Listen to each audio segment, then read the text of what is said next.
امور میں رہنمائی اور جدوجہد کرنا.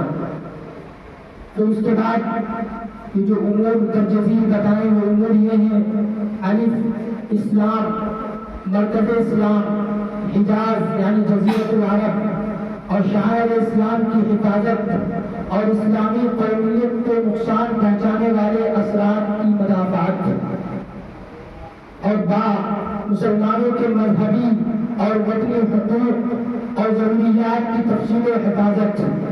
جی علماء کو ایک مرکز پر جمع کرنا، یہ سب سے بڑا کام ہے.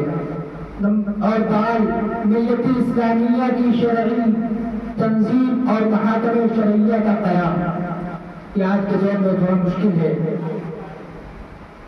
اور ہاں، شرعی نصب العین کے موافق قید اور ملک کی کامل آزادی، اور اگر مسلمانوں کی مذہبی، تعلیمی، اخلاقی، معاشرتی، اقتصادی اصلاح اور اندرون ملک میں حسب استطاعت اسلامی تبلیغ و اشاعت. اور فی ممالک اسلامیہ و دیگر ممالک کے مسلمانوں سے اسلامی اخوت و اتحاد کے روابط کا قیام و استحکام. شرعی حدود کے مطابق غیر مسلم برادران وطن کے ساتھ ہمدردی و اتفاق کے تعلقات کا قیام. واضح طور پر شرعی حدود کے مطابق غیر مسلم برادران جو ہمارے برادران وطن ہیں، ہمیں ان سے بھی اتحاد و اتفاق رکھنا ہے اور ہمیں ان کو کنارے نہیں چھوڑنا. پھر یہ جو انتخابی اجلاس عام کے نام سے مجلس منعقد کی گئی، اس کے بارے میں جمعیت علماء ہند کے ممبر کون کون لوگ بن سکتے ہیں. یہاں پہ ہم لوگ جو باغی کے مین لوگ مقرر کیے جائیں گے. اس کے علاوہ جو ممبر سازی کی جاتی ہے ان کے بارے میں 4 باتیں تجزیل ہیں. نمبر 1، مسلمان ہو، خواہ مرد ہو یا عورت. کوئی غیر مسلم جمعیت علماء ہند کا ممبر نہیں بن سکتا. نمبر 2، عاقل ہو، کوئی پاگل اور مجنون شخص جمعیت علماء ہند کی ممبر حاصل نہیں کر سکتا، ممبر حاصل نہیں کر سکتا. نمبر 3، اب جو اوپر بتایا کہ بالغ مسلمان ہونا چاہیے، تو بالغ کی شرعی طور پر بالغ ہو، یعنی بچہ اور بے شعور فرد جمعیت علماء ہند کا ممبر نہیں بنایا جا سکتا، بالغ ہونا چاہیے. شرعی حیثیت کے قید سے، بالغ شرعی حیثیت کے قید سے، نہ کہ سرکاری حیثیت سے. سرکاری حیثیت سے 18 سال 21 سال کے اعتبار سے ہم لوگ بالغ ہو رہے ہیں، لیکن شرعی حیثیت ہے بلکہ 13 سال 14 سال 15 سال یہ شرعی حیثیت ہے.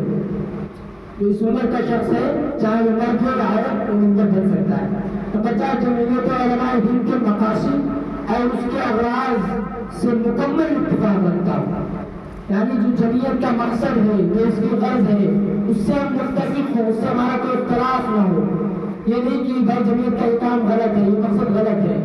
اگر یہ چیز غلط ہے تو ہم جمعیت علماء کے ممبر بننے کے لائق نہیں ہیں. لہذا اس کے مقاصد سے غیر ہم آہنگ افراد اس کی ممبری کے اہل نہیں ہوں گے. ممبری رسید پر اپنا دستخط کر کے جمعیت کے مقاصد سے اتفاق کر کے عملی حدود پیش کریں. اور بھی بہت ساری باتیں جمعیت کے حوالے سے ہیں، اور ایک بات اور آپ کے سامنے پیش کر دیں کہ جمعیت کا ممبر بننا کیوں ضروری ہے. آج کے دور میں ہم جمعیت کی ممبری کیوں حاصل کریں، کیا وجہ ہے اس کی بھی بات جو ہے تجزیل ہے کہ ممبر بننا کیوں ضروری ہے. نمبر 1، اقلیتوں کو اپنے حقوق کے تحفظ اور آواز کی مؤثریت کے لیے تنظیمی طاقت درکار ہے. ہندوستان میں جمعیت علماء ہند سے بھی مشرق سے مغرب تک مسلمانان ہند کی سب سے بڑی نمائندہ جماعت ہے. جمعیت علماء ہند کی ایک ایسی جماعت ہے کہ ہماری مغرب سے لے کر کے مشرق تک، یعنی ملک ہندوستان کے کونے کونے میں ہماری ظالم کے خلاف آواز اٹھانے میں ہماری مددگار ثابت ہوتی ہے. اس کے علاوہ ہمارے پاس کوئی دوسری تنظیم موجود نہیں ہے، سب سے بڑی وجہ. اس کے بعد مہذب دنیا میں انفرادی نہیں، اجتماعی رائے کی بات ہوتی ہے. اب یہ جو دنیا چل رہی ہے یہاں کا جو ماحول ایک انگریزی ماحول بن چکا ہے، اس کو لوگ مہذب ماحول مانتے ہیں، تو اس ماحول میں کسی ایک شخص کی کوئی بات کہنے سے کوئی معاملہ نہیں بنتا جب تک ہمارے اپنے اندر اجتماعیت پیدا نہیں ہوگی، یعنی یہ کہہ لیجیے جو ہم سب لوگ آپس میں متفق نہیں ہوں گے، اس وقت تک یہ ساری چیزیں ہمیں ہمارے لیے کارآمد نہیں ہو سکتی۔ اور تیسری چیز قرآن کہتا ہے نیکی پر تعاون کرو، جمعیت کے ہر ممبر کی نیکی میں حصہ دار بنیے،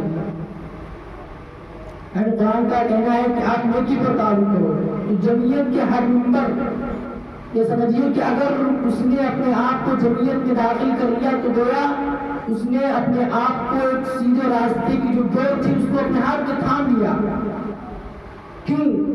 کیونکہ انسان دنیا کے اندر آیا اسے 3 چیزوں کا سامنا کرنا پڑتا ہے زندگی گزارنے کے لیے۔ پہلی چیز ہے علم، اس کے بعد دوسری چیز ہمارے لیے آتی ہے طریقت، طریقت آتی ہے، یعنی ہم نے علم حاصل کر لیا، اس علم کا استعمال کس طریقے سے کرنا ہے، یہ چیز ہمیں اولیاء اللہ کے پاس ملے گی۔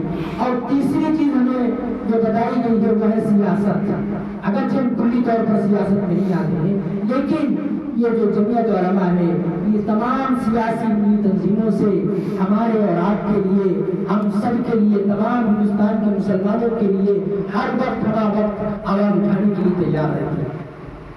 اور چوتھی چیز ہے جماعت، اللہ کی نصرت کا ذریعہ ہے۔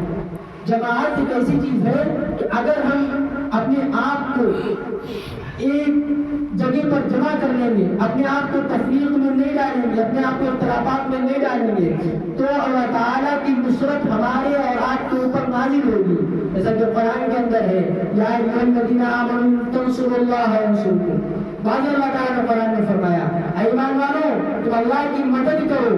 اللہ کی مدد کرنے کا مطلب یہ ہے کہ جہاں پر اگر کوئی مسلمان یا کوئی انسان ستایا جا رہا ہے، اگر اس کے اوپر ظلم ہو رہا ہے تو آپ اس کے خلاف آواز اٹھا سکتے ہیں تو آواز اٹھائیے۔ تو یہ کام جمعیت کر رہی ہے اور یہ کام اجتماعیت ہی پر موقوف ہے۔ اگر ہم اور آپ جمع نہیں ہوں گے تو ہم لوگ دوسروں کی مدد نہیں کر سکتے۔ تو اسی لیے جب ہم دوسروں کی مدد کریں گے جمع ہو کر کے تو اللہ تعالیٰ کی نصرت ہمارے اور آپ کے اوپر آئے گی، جیسا کہ اللہ کے رسول صلی اللہ علیہ وسلم نے فرمایا ہے ید اللہ مع الجماعہ۔ حضرت نبی صلی اللہ علیہ وسلم نے فرمایا۔ اس کے بعد خدمت خلق عبادت ہے، مخلوق کی خدمت کرنا یہ عبادت ہے، اور جمعیت ایک مضبوط پلیٹ فارم ہے اس عبادت کی ادائیگی کا، یعنی مخلوق کی خدمت کرنا۔ کوئی آدمی پریشان ہے، کوئی بھوکا ہے، اس کو کھانا کھلانا، کسی کی تکلیفوں کو سراہنا، کسی کی بات کو سننا، یہ جو ہے ایک عبادت ہے۔ اور ایسی عبادت ہم سوچتے ہیں ہم کر لیں لیکن کر نہیں پاتے، اس کی وجہ یہ ہے کہ ہم کریں تو کیسے کریں، نہ ہمارے پاس پیسہ ہے، نہ ہمارے سامنے کوئی ایسا ایک راستہ ہے کہ اس راستے پر چل کر کے ہم ایسا کر سکیں۔ تو جمعیت علماء ایک ایسا راستہ ہے اس راستے پر چل کر کے اس عبادت کو ہم ادا کر سکتے ہیں۔ آپ جمعیت کی آواز بنیے اور جمعیت کی طاقت بنیے، اور یہ امید رکھیے کہ اللہ کے دربار میں خیر کے معاملوں کی فہرست یوم حشر میں پیش ہو تو آپ کا بھی نام، اور حشر حضرت شیخ الہند اور شیخ الاسلام رحمۃ اللہ کے ساتھ، کہ ہماری اور آپ کی سب کی خواہش ہے کہ ہم اور آپ نماز پڑھتے ہیں تو سب سے پہلے اللہ سے یہ دعا کرتے ہیں صراط الذین انعمت علیہم، اے اللہ ہمیں ان لوگوں کے راستے پر چلا دیجیے جن پر آپ نے انعام کیا۔ تو گویا یہ جمعیت علماء ہند انہی لوگوں کا راستہ ہے جن پر اللہ کا انعام ہوا۔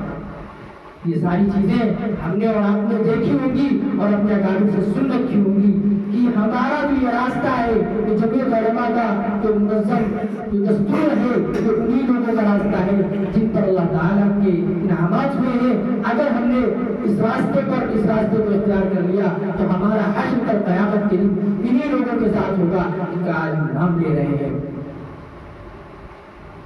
یہی چند باتیں جمعیت کے حوالے سے آپ حضرات کے سامنے پیش کی گئی، اور اب جو جمعیت علماء